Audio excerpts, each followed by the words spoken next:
Okay, guys, and here we are. We have the first panel for today. It's a discussion regarding the future of Turkish gaming market. Ozhan, please, the stage is yours. Thank you very much, Alex.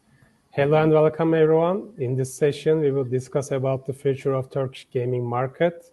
We have industry veterans with us, Arda as publishing manager from Moonee, Oguz as co-founder of UAhero, Onur as co-founder of Kibibyte Games, and I am as game producer from Mat Studio. Before starting the discussion, could you please briefly introduce yourselves? Tell us about your roles and companies as well. And let's start with Arda. Hello everyone, my name is Arda, and as Ozan said, I am working as a publishing manager at Moonee. I am working almost like for 7 months in Moonee, and before that I was working as a publishing manager in Netmarble, and I also used to work as a user acquisition manager in the industry as well. So in terms of, besides myself, about Moonee, we are actually famous of taking people to the moon and back. So I'm happy to be here. Thank you. Perfect. Oz, could you please continue with you? Yes, I'm co-founder of UAhero, and we do for games marketing campaign management with machine learning. We have a SaaS product that makes the UA manager's life much easier, campaign management, and in the near future, we are also doing creative management and organic uplift estimation. And before that, as Talentum AI, we were doing AI consulting. So we had done multiple AI projects, machine learning projects, and some of them were in the gaming industry, such as like reinforcement learning based bots and LTV prediction, churn prediction, these kind of things. So we don't design and build games, but we work with game data and help gaming companies with to basically improve the business metrics and make more enjoyable games potentially. Perfect. Good to hear that. And Onur, how about you? Hello. I'm the co-founder of Kibibyte Games. By the way, I should correct you. It's pronounced Kibibyte. Most time people get confused about Kiki. Sorry, Accident happens a lot actually. So is there another company, or is it no? just I guess Kiki is a more fun or familiar word. We choose Kibi. It's more, I guess, not that much familiar, so people automatically go to Kiki, Kibibyte. It's no problem. It's just a funny thing happens. So I'm co-founder of Kibibyte Games. We are making hyper-casual games for 3 years. We work with different publishers in time. And before that, so I'm also game developer, software developer. Before making games, I was making augmented reality and virtual reality apps. So it was a long journey for me about developing apps and games, and here we are. That's cool. Thank you very much for the introductions. Now we can continue with our subject. As we all know, Turkey has become a hub for gaming recently in the Europe, Middle East, and Africa region. Also, it has received the most amount of investments for the couple years. And about this success, I would like to continue with a question. What makes Turkey different from other industries? Like which verticals play the most important role? Onur, could you please start and continue? Of course, thank you. So Turkey have a very big population across the world. I mean, I guess in population by it's like we are 20 between 25 most crowded country, I guess. So, and we have a lot of young people. It means we have a lot of attractions to video games or games in general way. But of course, not only the young people is enough to make a difference for Turkey, because it's a developing country. Young people always try to make something new, try to break the barriers for the country. That's why a lot of people is interested in this industry. Also, we in salary base, our salaries are not that much high like in Europe. High. So if you want to make business in Turkey, it's also less salary cost means. So a lot of young people, less salary, developing country. It's all adding Turkey. It's a good place to make a business. Especially all people are very interested in gaming. Also, since I'm software developer, I know also software development is very popular job in Turkey also.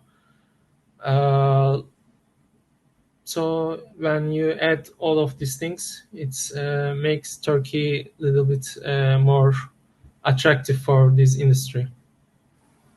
Okay, so amount of young people and because of the exchange rates, it's a lucrative business so far, as you mentioned. And also, could you please continue with your ideas? Yeah, also, recently there were very successful gaming companies in Turkey, and that motivated the young generation. Like when they see that Peak Games is sold for more than $1 billion, Massimo was sold acquired by Miniclip and others. Like after they saw that there's so much success, these people, some of the people that used to work in these companies, they went and started their own companies, and with success attracts talent, basically. So people saw that this is possible. In Turkey, you can build, actually Turkish people, they saw that even with a very small team, they can build a very good company and make a lot of money and be successful. I think it's money and success both together. So I think that attracts a lot of people. And the fact that there is already some experience that's developed over the last years, when there is a young talented person that wants to learn, they can join one of these companies, learn and get mentorship, and the whole ecosystem is growing as a result. So it's being a game designer or being in the gaming industry is a really good option for a talented, motivated software engineer or a art engineer or different artist. So I think that's contributing largely to make Turkey to be like a very good choice.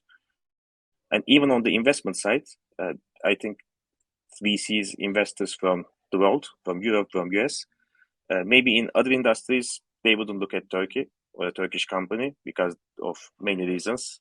But in gaming, Turkey is one of the biggest destinations for investors. They will invest in Turkish gaming companies, which is also another thing. When the investors come, it's easier to build successful companies, and that attracts people. Okay, so you mentioned about entrepreneurship, and success is also important. and the entry barrier for the industry is low if you are an individual or a small company, and if you become successful, you can scale quickly with the investments. Okay, Arda, can you please continue? Yeah, I'd love to do that. So I like to answer this question, and the view of the publishers, especially the international ones. So, like Oz said or Onur said, we have really good success stories for casual games. But, when it comes to the hyper casual games, it's totally a different story. So, for a publisher, it doesn't matter if you are talking a small or large studio or even a solo developer. When you're talking someone from industry or someone in the Turkey, they understand what hyper casual means. They know how publisher works and they know how to cooperate with them.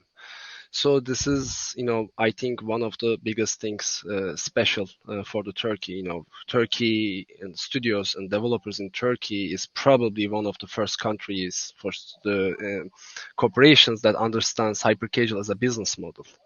And thanks to the investors, the recent M&A deals, happened in the last couple of years. When you talk to a Turkish-based studio, they know how to work with. So this is a great opportunity for all of the publishers around the world to work with a studio in Turkey, especially in terms of hyper casual. Okay, so hyper casual has much more importance because there are lots of success stories about it, and also number of studios and number of talents in this genre is quite high compared to others. Okay, then I will continue with the second question. We talked about the young people like developers, artists, game designers. So what do you think about the talent pool in Turkey region? Like, is it enough or is it not? Will the success continue if we think about the future of this talent pool? Because last year we all saw that there was a huge gap in terms of numbers. But this year it looks like seniority became a problem. Like we have the numbers, but the experience is not quite high, especially if we go further hyper casual. And what do you think, Arda? Let's know your ideas about it. So, with the rise of the mobile games in past 4-5 years in Turkey, there's like incredible increase in the terms of institutions, that contributes to the talent pool. For example, university programs, master degrees, institutes that allows people to get educated from different backgrounds. And of course, the major studios have their own garage or own programs to create smaller studios. I think even though Turkey have a massive drain to the EU and US, we also have crazy amount of professionals, new professionals are coming to fill this gap. So still, like you said before, the industry needs much more experienced people. It's still a thing, but this is also another thing. A lot of educated people, talented people are coming from back, which is great, I think. Also, some of the publishers also contributing this talent pool as well. For example, what we do in Moonee, when we work with a studio, we prefer to work really, really close. It's not like we only agree on idea and sit aside, something like that. We are not doing it. When we work together, we participate in each step to help studios, working with us to, improve them, because what we doing, we basically doing a partnership. It's not like a hire and work. So we like to take to the studio a higher level, sharpen their skills, and with know-how, create a real deal, real partnership. So. Okay, so you mentioned about the apprenticeship programs and also other institutions providing talents to the pool time to time, and also you don't just see your model as outsourcing, but also you embrace some kind of win-win structure and grow together kind of model. Okay, Oz, what do you think about the talents? I think I agree with Arda, and it's great that they are doing this, and others as well. Actually, there are also a lot of talent is working for international companies, complementing their like know-how, learning from like really big names that have even more experience than us. And there are special education programs for gaming, for game development that are starting in Turkey. So I think the pool is Turkey has young population and young and motivated population. So I think as long as we continue to give opportunities to them to learn and get better, we will have a continuous stream of new, let's say, talent and developers. Yes, I agree with you. I am also one of the self-learners in this industry because back then we didn't have that much like programs at universities or like those kind of apprenticeship programs. And also I see a lot of young people are willing to learn by themselves, like in Discord groups or like from the internet. They attend lots of boot camps and other stuff. And Onur, what do you think about it from a studio perspective? We also struggle a little bit for finding new developers for our team during the years. We were both looking junior and senior, and finding senior is really was, I don't know for the general, but it was really impossible for us. For junior position, there are a lot of people applying to jobs, but it's a little bit a gray area. Who is really junior, who is really just started. So as we mentioned earlier, there are a lot of young people in Turkey. But when when you come to the senior level, because of the situation in Turkey, or maybe other countries are more attractive, people wanted to try to go to Europe or US, more countries that they can get paid, get better paid countries, or better life opportunities. That's why we have a lot of potential, but we are struggling to keep the talented people. So that's why we have a lot of junior level people. So also in the past it was more hard to make games, or like there wasn't tools like Unity or Unreal. They weren't that much common to use, or they weren't too much developed. So in recent years, both platforms improve themselves, and new platforms, new game engines trying to join the game. But of course, in our case, mostly Unity engine is used in this industry for casual and hyper casual games. Maybe in PC games it's different scenario, but for mobile games mostly Unity is using. And so Unity founded in 2004, I guess, but after 2000 10 something, it was become a thing in the industry. And of course, if there's not too much talented people or cooked people in this industry, that's because one of the reasons is also mobile gaming industry is not that much old. It's still young. So we need to hire more juniors, try to add them, teach the job, and after that we should find a strategy to keep those people. Also, it's really helping that also these peak games or dream games stories, big investments, or making more attractive the industry for the young people, also for the families.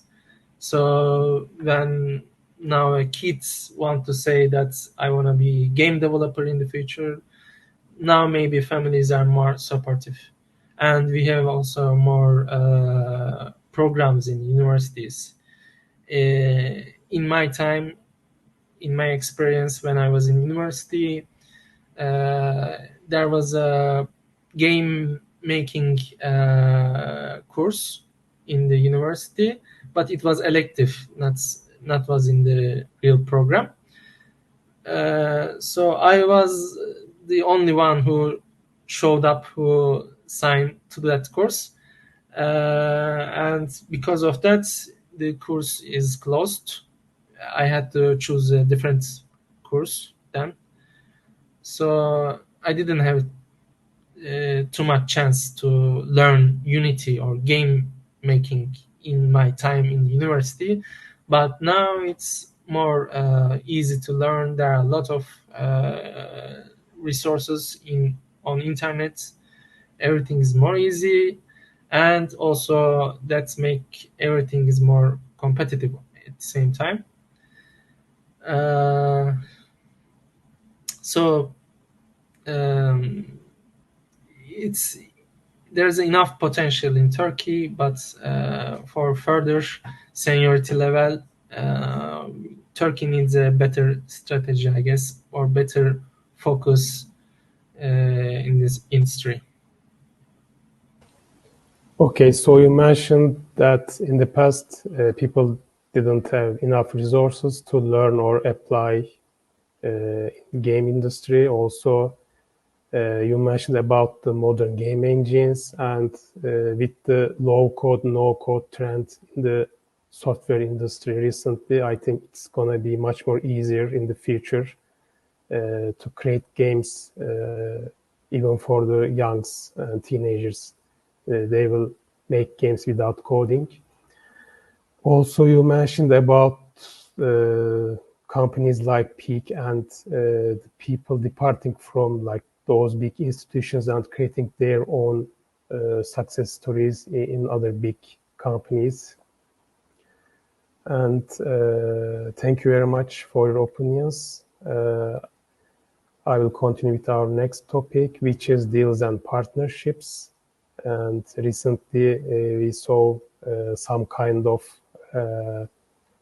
slower progress in those areas. And will it be easy and beneficial to make deals and partnerships in the region for the future? What do you think, Arda? So, winter may come earlier than expected, but like Starks always say, winter is coming and winter is eventually here. So it was, I think, it was expected for everyone, for the studios, for the publishers, it will eventually, but would happen. So I think that young studios may have a hard time finding new publishers to cover their costs, because not every publisher is keen about working on a model that based on prototypes or things like that. Most of these studios sadly don't have a published game yet. But especially with the last year's Apple's IDFA, and also this year's, like you said, with the increase of the competitiveness in the mobile games, also the economic crisis is changing the things. The industry is evolving. It will always evolve. So it may affect the decision making of the process in the publishers, but I don't think it's not going to make things harder. But I think that studios need to focus more on publishing chances with a publisher. This means that they need to make their choice based on the attitude of the publisher, not like this is what I think, not like how much they are going to pay it or what are this should be not the only conclusion the studios should choose or should make. What the added value the publisher brings besides the publisher support. This is what important, I think. Okay, so it's going to be hard, as you mentioned. And do you have anything like any different process in terms of partnership with the studios or your publish model? Will you try something different? Because Google will also make a change in the regulations like Apple. And what will you do against it? So with the latest news about the Google, we will see, like everyone else, what it will change the industry once more. But like I said, change is inevitable and it will happen again, and we will just adapt. It will evolve like you always do. And about the models, we actually have tons of different models. We are not only providing exclusive deals or paper prototype models. We also have different models, like I said, like KPI models, which is awarding the studio according to their success, which is, especially when if you are talented enough, if you have the enough luck again, you can actually earn a lot more with the prototypes you are making, much more than you are doing with an exclusive deal or a paper prototype deal. I would love to, any shout out to any studios who is, wondering about this. I'd love to explain this in private as well. Perfect. Thank you very much. Oz, you mentioned about the high tech, like artificial intelligence that you use. Do you think it's going to help you make like great deals in these conditions? And what will be your leverage point in these partnerships? Yeah, I think machine learning, AI is the more generic term. Machine learning, data sciences can be very helpful, but it's very difficult to find like good people that do it, experienced people, and we have that. So I think we are lucky that we have been working in this for a long time, and it's a good capability. It helps us separate us from other solutions, or even just so we had talked about the talent problem, where it's very difficult to hire people or experienced people. So especially in user acquisition, it's also very difficult to find to form a team, an experienced team. Machine learning can help with this, because if you build your product correctly, the algorithms do the necessary like LTV predictions, ROAS predictions, all these things that the user acquisition manager has to take into account when they manage the campaign. Our algorithms can do automatically and well, and so you don't need a 10-person team. You can have one good person that can, experienced person that can has the business sense to manage the campaigns, and they can leave the kind of not manual, but like the work that the machine can do, let the machine do it. And that's one aspect. The other is it's actually hard to build even a data science team, because there are even less data scientists than Unity developers. It's just the way it is. So I think in our deals, that's our biggest strength, the fact that we have this. And going forward, I think even for like bigger deals, bigger like acquisitions and things, it's one of the most important technologies, AI.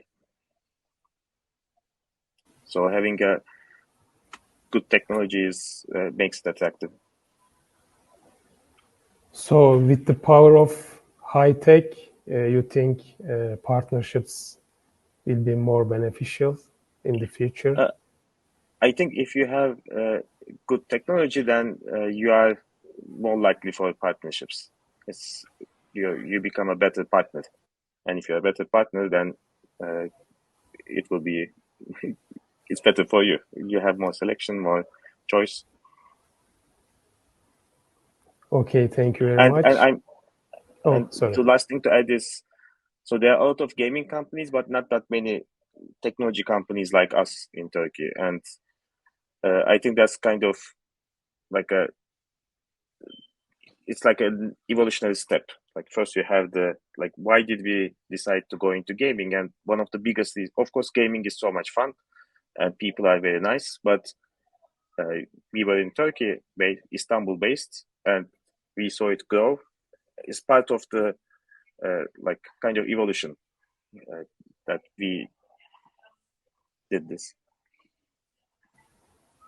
Okay, so we need much more tech companies in the region to further proceed, and also that will help with the deals and partnerships. Onur, what do you think, if you look from the studio side, about deals, partnerships?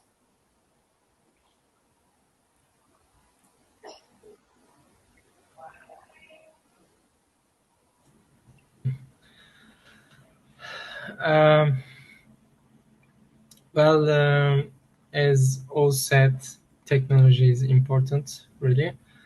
So this industry started with, in Turkey, industry started with casual games, actually, in around 2010. Then hyper-casual genre showed up, and hyper-casual is more considered as a business model, but in the end, if you are making a commercial game, all games kind of a business model, or you need a business model, actually. So in recent years, last year or this year, there is an impact on hyper-casual. Even publishers didn't calculate this or didn't saw this.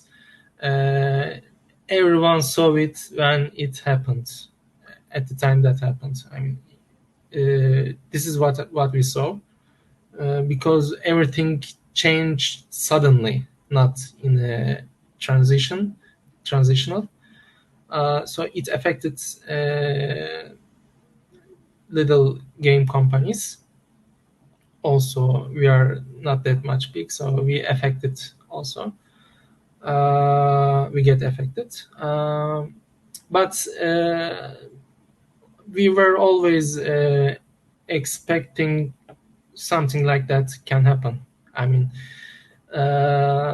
as I see in this, for example, for metaverse trends, blockchain trends, NFT trends, every trend is coming and going, but hyper-casual was much more real trends. I still have doubts about blockchain games and metaverse universe,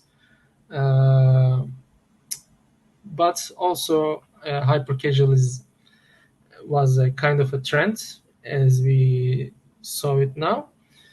But also there is a in the gaming industry there is always some kind of evolution, so we are waiting how to evolve this industry. So hyper-casual games maybe now less attractive, but maybe mid-core games is hybrid games will be more powerful in the industry. We are still also trying to figure out we are trying new things. But as all the trends, like there should be some when something is really how it says when something is really successful, everyone try to get a piece of that. So when hyper casual industry was really get success, everyone was like jumping on it. So in the end, there should be some balance at the end. So we are in that area. We are now trying to balancing it because there was too much attraction, too much force on it. Now it's try to get settled down and try to find its own level, and we are waiting for that. But always so casual games, mid-core, hybrid, hyper casual, all necessary for the mobile market. All will still have effective, but maybe it will change a little bit. Maybe not that much gaming company now will be on working on it, or different business model will come up from publishers. So when I guess when before when they hire when making new contracts with game developers, they weren't thinking too much. But if they are using tools like, as Oz said, when they make their steps more calculated, there won't be that much problem in the future, like now. So they should stick on more business strategies than just jumping on it. So we will see, I guess, in the end, what I can say. Industry will evolve, and we will see how it will go, how it will evolve. Okay, so you mentioned about the saturation of especially hyper-casual market, and some companies were forced to diversify their portfolio in terms of genres or platforms, like they shift a bit to hybrid games, and as platform they started to consider going for blockchain, NFT, and also we may see some kind of other deals and partnerships about those as well. And let's continue with our next topic, which is also related with this one. What do you think about the investments, mergers and acquisitions after these deals and partnerships? If they don't work, people tend to merge maybe with other companies, or like some big players try to acquire smaller ones. Arda, do you have anything to say about this? I believe there will be a decrease due to current economic situation, especially in terms of investment. But what I see from my point of view, Turkey is still getting crazy amount of investments each day, especially in terms of gaming industry. To be honest, I'm very proud of it, and I'm very happy to quit my profession as a lawyer like some time ago and join this great industry. Since the know-how is here, and if the success continues, I don't see any reason for investments to stop, even though there's an economic crisis, because money will always follow money. In terms of merger and acquisitions, we see news every day. As for example, today, just before our panel started, I see that the news about Udo Games, which I honestly congratulate them about what happened. Vplay made an exit and sell their stocks to the tailwinds, which is also great news. And in terms of for the smaller studios, I think mergers or acquisitions could be a better deal. Of course, this is only what I think. This is my honest opinion, but it's not going to happen for everyone. But again, like the industry evolves, like the industry changes, everyone in the industry as well need to evolve and change and make a new ways to to make their dreams happen. So we will see. Thank you very much, especially for reminding me about Udo Games. I've also read the news. They made an exit with Vplay Ventures and Tailwords acquired the stocks, as far as I know. And Oğuz, what's your opinion about this subject? Actually, Arda very well explained everything.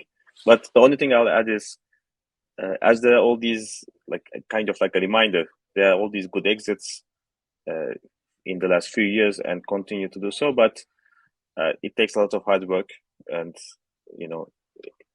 just because you're in gaming and you're in Istanbul or Turkey doesn't mean you'll have a good exit. It still requires a lot of hard work, good team, little bit luck, of course, and good timing. So that's what I want to add as a reminder to people.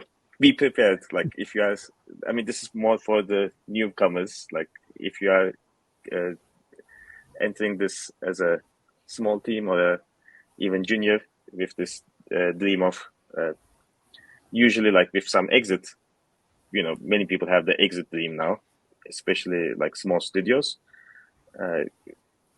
Be prepared for the hard work. So do you have an exit in your mind as a spoiler, maybe? Well, I'm not a game company, so we are supporting all the game companies. Yes, but recently we heard lots of acquisition wars between giants. Maybe you heard like between Unity and Iron Source, Applavin. You are also a tech company, and maybe you will make an exit soon. Do you have some intention, or like you want to just continue your business as is? We are in good position now. Actually, we just even we just added. Actually, Arda knows Tuğçe as a co-founder, CMO to lead marketing and sales. So we are going to grow. That's our plan. Perfect. Thank you. Onur, what are your opinions? Will you make exit soon or gonna grow? Well, we are not thinking or dreaming about exit something. We are still have this indie heart. It's still a little bit too far for us to selling our company, making a big merger. But who knows? If you get too much company, maybe it will be the best strategy in the end. But we are still an indie company, so we are not thinking about that selling ourselves soon. But I believe investment and acquisitions, mergers will still continue because of investments. So when they make better business plan on mobile games, it attracts investors. When they get investors, they will make their company more valuable. Then when big companies sees that, they will try to purchase that company. So it's like a life cycle. I mean, it will always something like it will happen always. But also, by the way, I see some people comment on this session. So, okay, thank you very much for your opinions. I will read the comments from the audience. They mentioned that foreign language or English in particular is important for the self-development side of the things, and they mentioned about the salaries being higher abroad. Yes, that could be true, but I need to mention something here.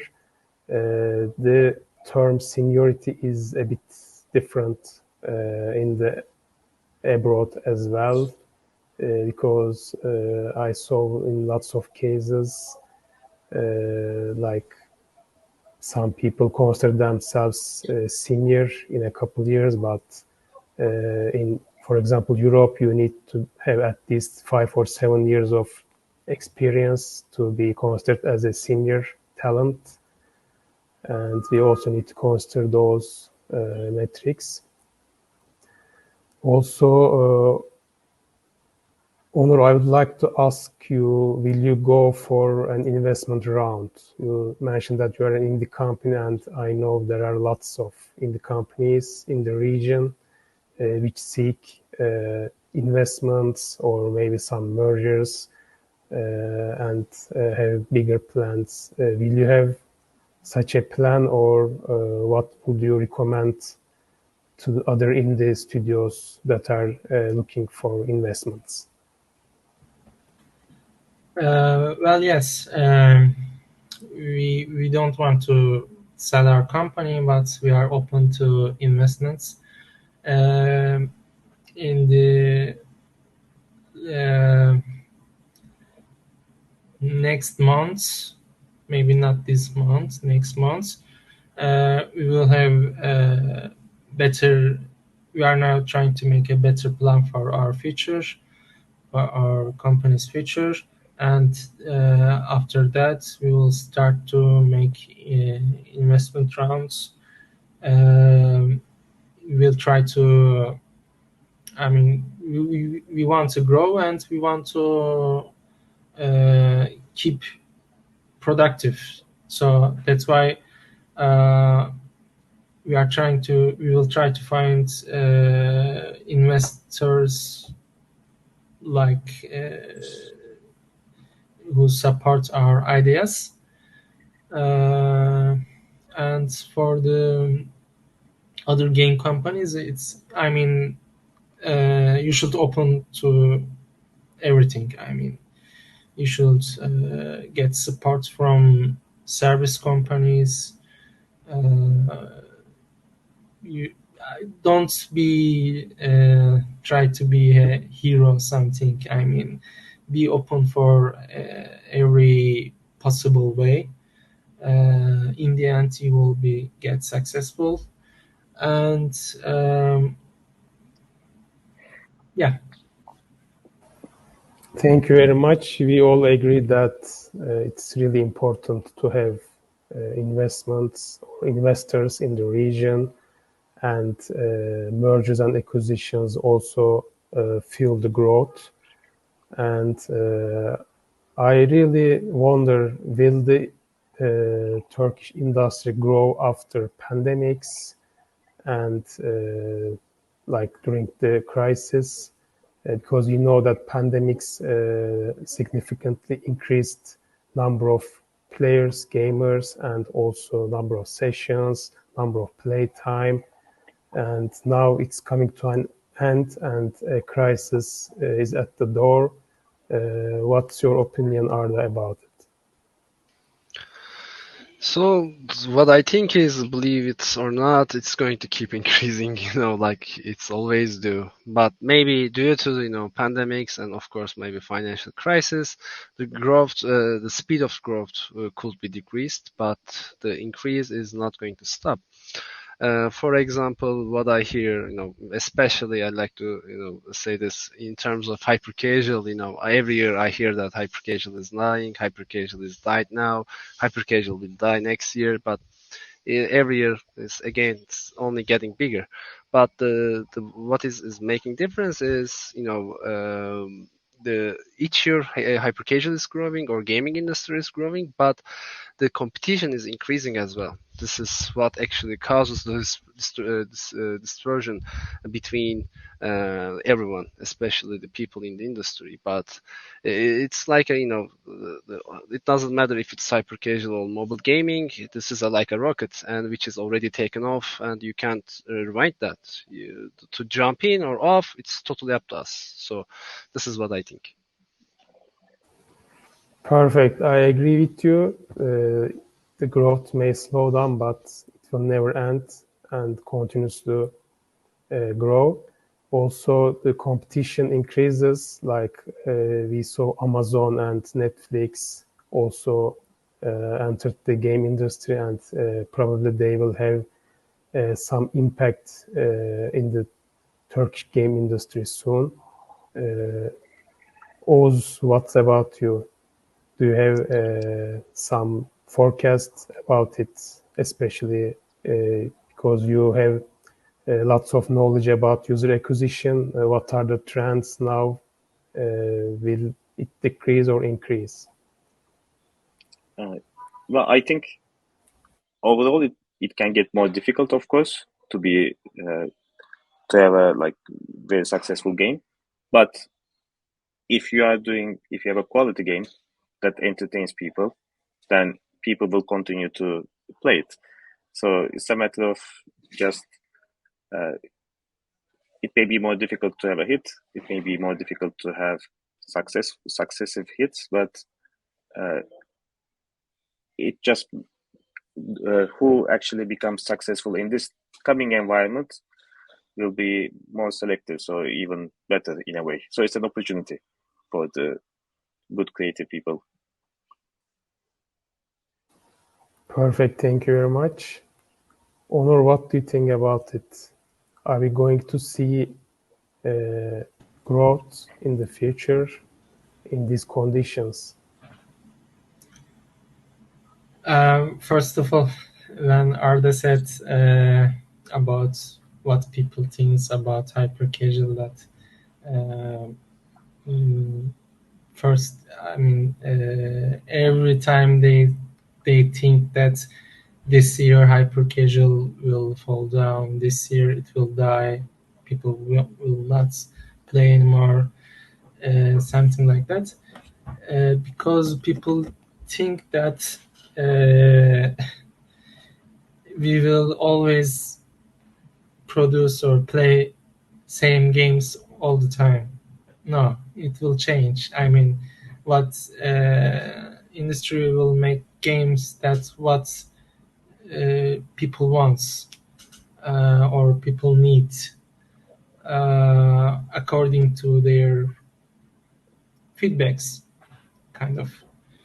It reminds me that the story of Facebook, actually, because it was very popular in back then, because Facebook was all about finding your old friends, and when everyone found their old friends, people start to think about, so no more use for Facebook anymore. No, it's they have a business strategy, and they changed Facebook every year. They add something, they add games, they became more social platform, and when Facebook is going down a little bit or lost their attention, so they people also move to Instagram or the other social platforms more faster than using Facebook. I mean, Instagram is very fast app. You just see people's what's doing. You just share your photos and continue your day. So it's a good example for also this gaming industry.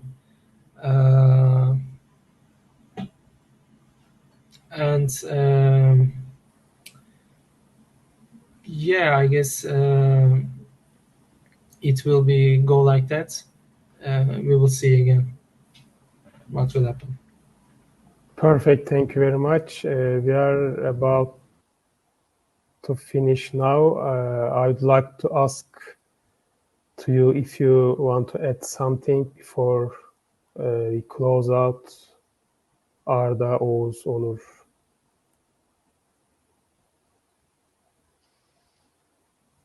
Do you have any last words or any advice about the future of Turkish industry? Well, sorry. Please go on, Onur. Yeah, I mean, I think in this point we can just summarize what we said. Turkish industry is always evolving. A lot of young people, a lot of potential,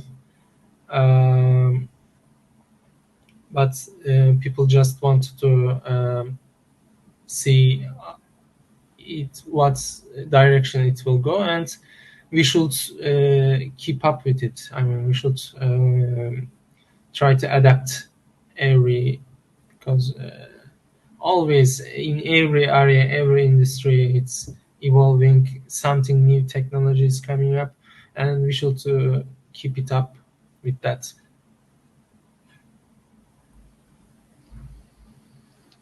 So I actually agree with Onur.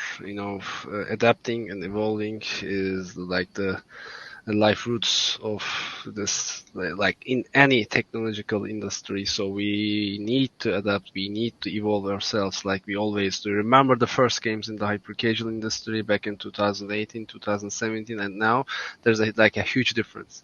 And what I can say to everyone in the industry, just please believe in yourselves, believe in your product, and believe your partnerships know-how. And with the correct and true partners, the success is just here, and you are only one step away from grabbing it and achieving it. So that's all. I think one thing, go ahead.